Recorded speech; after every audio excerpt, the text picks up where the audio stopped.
Hello there friends and followers, we're back at NTMHQ. Now I promised you a couple of Christmas New Year projects. We're about to get into them. Let's start with Morticia and a little bit of something we've got to give us some pep. Here we are folks, outside the No Talk Motorsport workshop, and we're going to hook into this cylinder head. Now if you saw my Christmas wishes video a couple of days ago, you would have noticed that I've started work on doing the inlet exhaust cam swappy thing that a lot of people have been saying gives you a little bit of extra something on the MX-5. So we're going to have a crack at that. So yesterday we bought this BP cylinder head primarily for the camshafts, but we're going to have a look at the condition of the head as well, just to see if we can use that for when we do the full engine rebuild, either next season or the season after, whenever we get to it. Not too sure just at this point in time, but we know that we are going to do the forged bottom end, make it breathe a lot better, and play with some ECU timing, fueling, all that sort of stuff. So in the meantime, if the head's any good, we're going to run the valves and springs and so forth to allow it to breathe better and spin faster. Up until such point we're going to do the cam thing, so come along with me over the next couple of days whilst we get the cam out, or cams out of this head, and we'll do a little bit of a substitution in Morticia. We were very careful to make sure that we followed a good sequence in undoing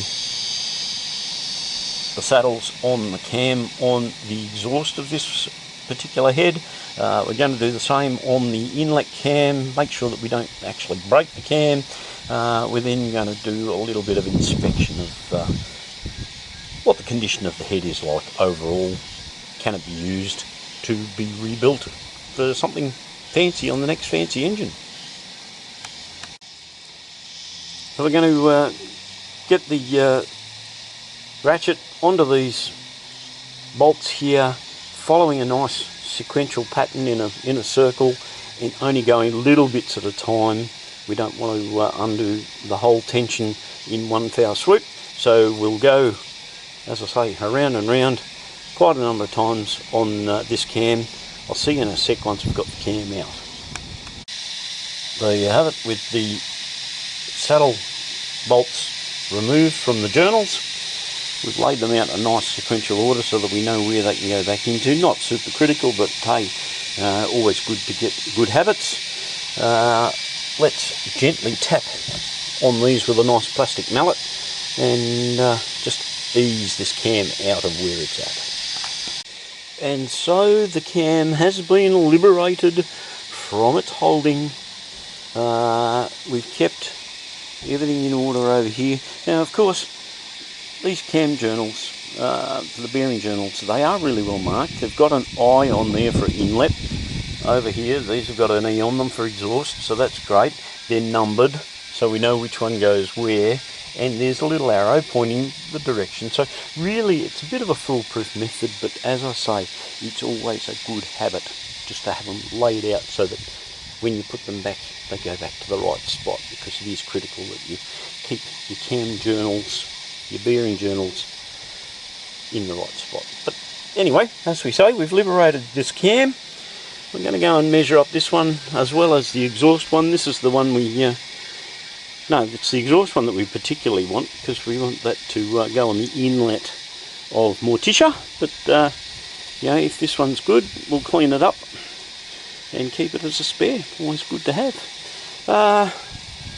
We're going to pull all of the lifters out of there, keep them boxed up nice and clean. Then we're going to give the head a real good wash and have a look at what condition the head is in generally for square and all that sort of fun stuff, and see if we can use it for a rebuild later on down the track. So in essence, just doing a quick look at it.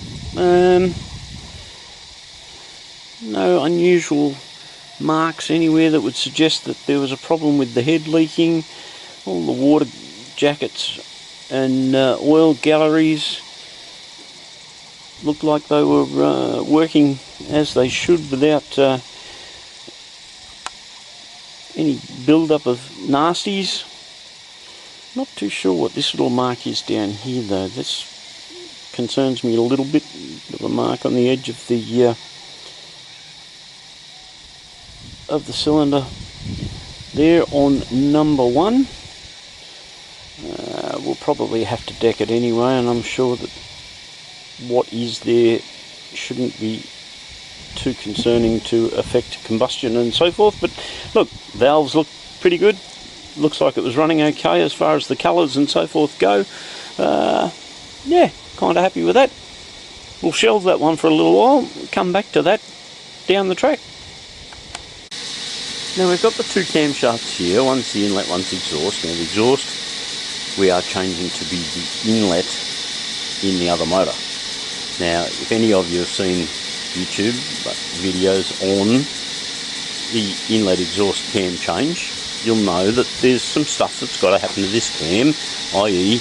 we've got to lop this bit off the back here so that it fits, and then we've got to change the timing on this timing gear so that marries up with how it should be as an exhaust cam. So some people drill holes in it, some people do various other different bits and pieces. If you've got adjustable cam gears, makes it a lot easier. But for the purpose of the exercise, we're not using adjustable cam gears, we're using the standard ones, and we're lining up where the lobes are in relation to the teeth on the timing gears, and we're going to mark the appropriate tooth with a new mark that's going to be the exhaust timing mark, because it doesn't quite turn around 180 degrees. It's close but not quite. All of these letters on the front are going to be different, so we're going to, where here we've got the exhaust timing tooth, we're going to mark the appropriate tooth in relation to the cam lobes, which is going to be the timing mark tooth. I'm not totally sure why, but I was obsessed with calling the old exhaust cam the new exhaust marking on those cam gears. Ignore all that. What we were lining up is the new indicator positioning of the inlet timing on that old exhaust cam gear. So still, the procedure, what I was doing was correct. I just don't know how to say the right words. So what we'll do, we'll set that old exhaust cam up as an inlet cam, mark that cam gear with a new intake marker. So here we go with the standard inlet cam. Now, we set it up so that the lug is at the top, as it should be. Put the cam wheel on, and there you can see the inlet timing marker. Somebody's actually marked that as an inlet, and the number 1 lobes are pointing out to the left, so that's correct as it would be timed for the standard inlet cam. Now if we take a straight edge and we follow the peaks of the number 2 cylinder lobes down the length of the cam, it actually lines up one tooth to the right of the inlet marker on the timing gear. So we're going to make reference to that and have a look at how the exhaust cam, if it were to be an inlet cam, needs to be indexed on that timing gear I should say.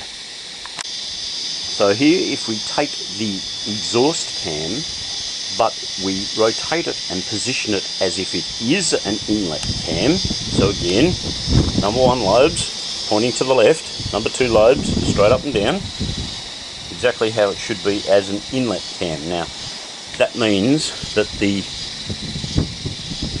lug is going to be right down the bottom here for the timing wheel. So all of these letterings and indexes and so forth on the front of the cam gear are going to be incorrect. So what we're looking to do is take our straight line once again down the length of the camshaft at the peak of the number 2 cylinder lobes, and you can see where that has positioned itself on the cam gear. So that tooth there is going to be relevant to the same tooth that we had on the other wheel, and if we take it back one gear, that is going to be our reference marker now as the index, the inlet timing index for when we time this cam as it goes into the engine. So I'm going to take my little pen, my paint marker, I'm going to mark that wheel there, and that's going to put me in position to time this little baby as an exhaust cam. Sorry, it was an exhaust cam, it's now an inlet cam. Woohoo!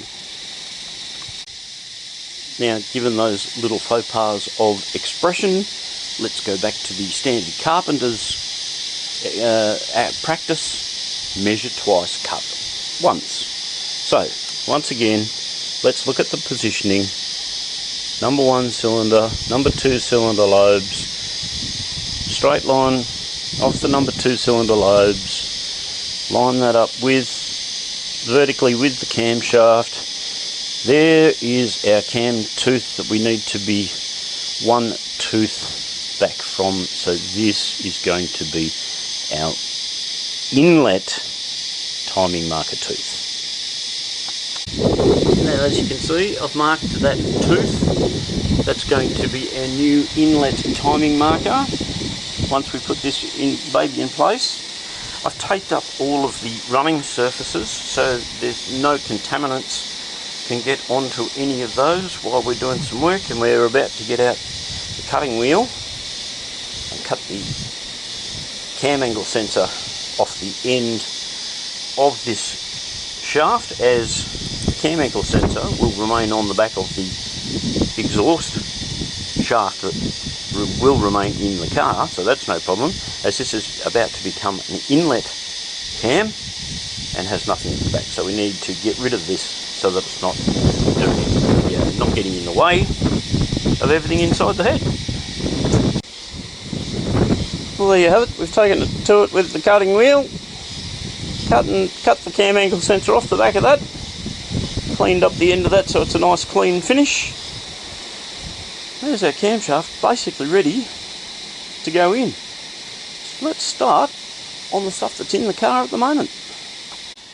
Now that we've got the camshaft prepped and ready to go into the engine, let's look at the engine bay. We've got a bit of work to go here to get the old one out, so we'll be removing the brace, taking out the spark plugs, leads, probably have to unbolt the coil pack off the back, get rid of the PCV, not get rid of it, but remove it from the head, or maybe we might leave it there and just move the head aside once we've unbolted it.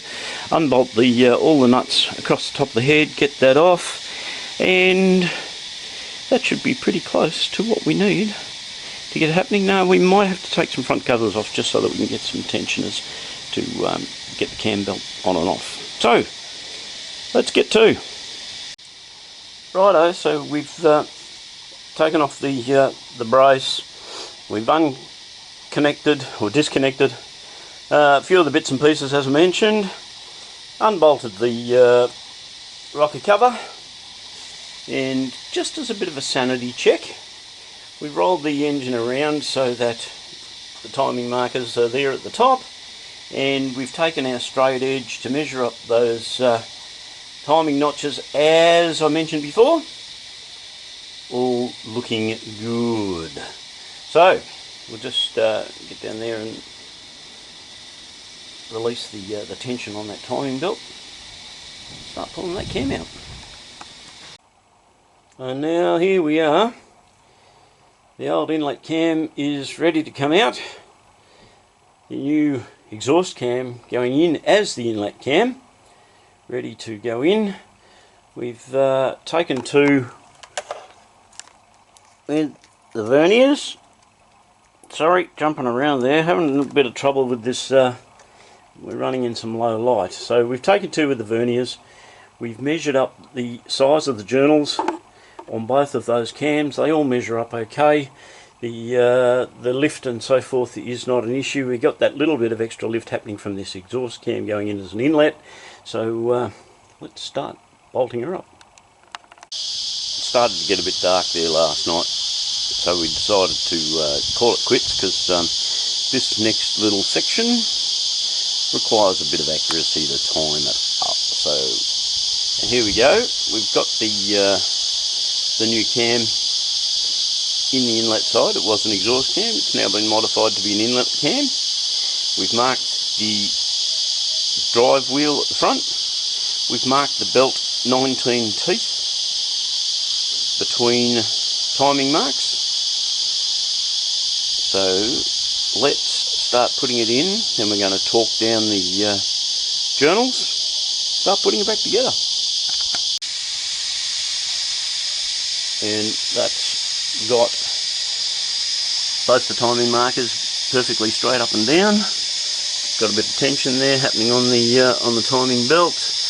Do a bit of a sanity check, have a look at the positioning of the lobes, all where they're supposed to be. Alright, now we'll just turn it over by hand to make sure that nothing's touching anywhere.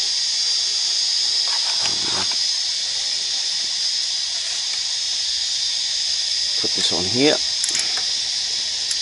and give her a turn over. And now that we're happy with the way everything's lined up, we're going to go and torque these down to spec, 8 to 10 foot-pound, in a nice circular motion to get it nice and even. That's everything back together. Moment of truth. Let's give it a kick in the guts, see what it sounds like.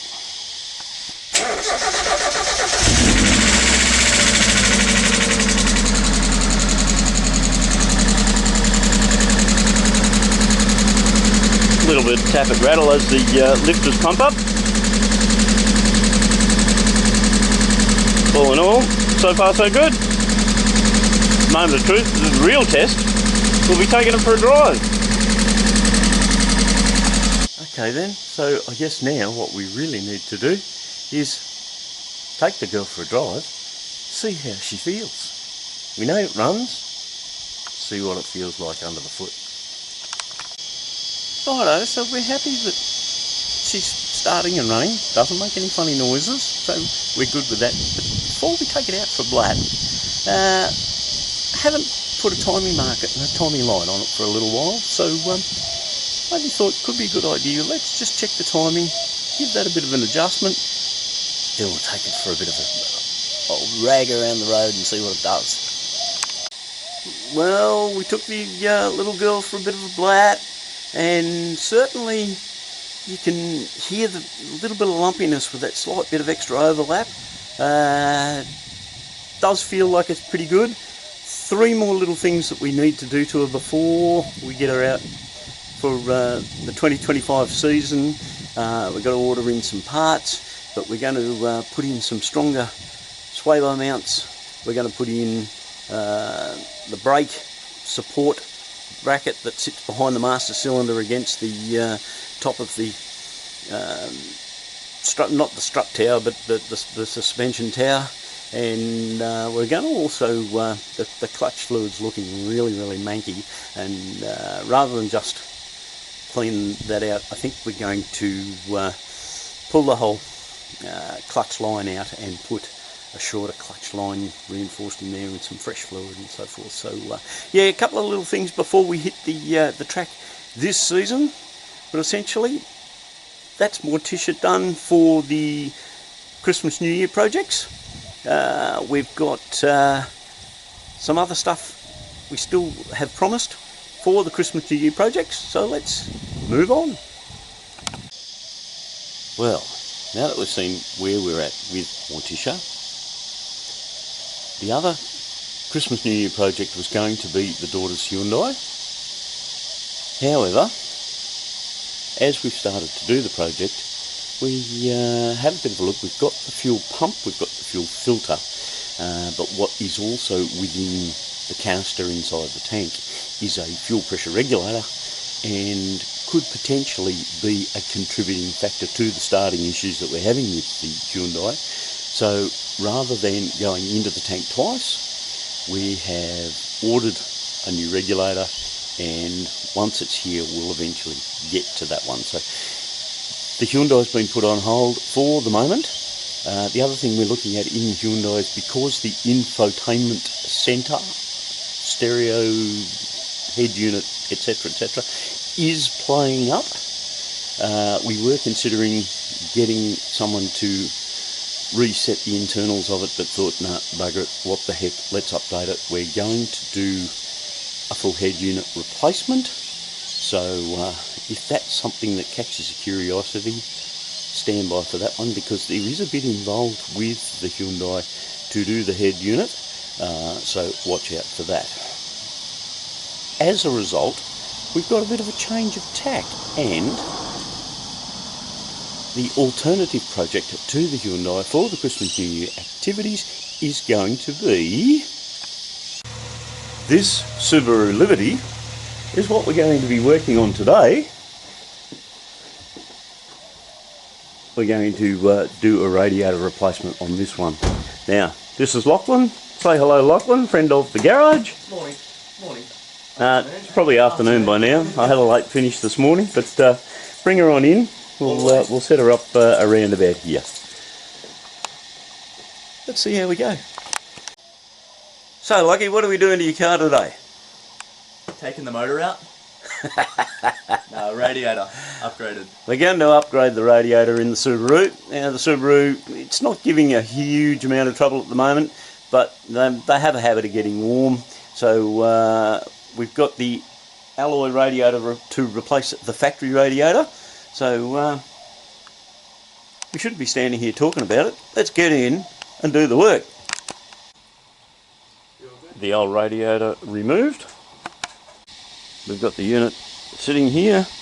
We'll take all the fan shroud, which contains the overflow bottle and all that, swap it over to the new pretty looking aluminium. And there is the pretty new one, ready to have everything fitted up. Look at that. Let's go. So there we have it. The fans are on the new alley radiator, along with the overflow bottle. Let's go and stick it back in the car. Well, still a couple little few ancillaries to connect up, but essentially doesn't that look schmick? What do you reckon there, Lockie? Yeah, Nice. he's happy. He's a happy man. All right, let's finish the job. We've filled her up. No leaks at the bottom. Just put some concentrate in there, a little bit of water at the top, and she's coming together. I've got to say, this Phoenix brand, bought from up Queensland way, Brisbane, Gold Coast, something like that, has fitted up really nicely. Everything lined up where it should do. Minimal trimming. Got it in there without a problem. Plugged everything back in. She's running nicely. We'll just bleed some of this air out and we're good to go. Well, friends and followers, I'm going to call that done for the Christmas New Year projects that we were planning to do. Didn't quite get to the Hyundai. Still got a little bit of extra to do with Morticia, even though we didn't plan to do that for the Christmas New Year anyway. We helped Lockie get that radiator done, which I'm sure he's stoked about. So, folks, I'm glad you enjoyed your Christmas New Year period. Look out, 2025 is going to be a big year for everybody, I'm sure. So Happy New Year to you all. And we've got some more gear coming your way very soon. We're going to get into the Hyundai. We're going to get Morticia sorted so that we're ready to hit the track for this season. Watch out, plenty of content to come. Don't forget there's other projects in there as well. I haven't told you about them. That's going to be sneaky extras. Thanks for watching. See ya more in 2025.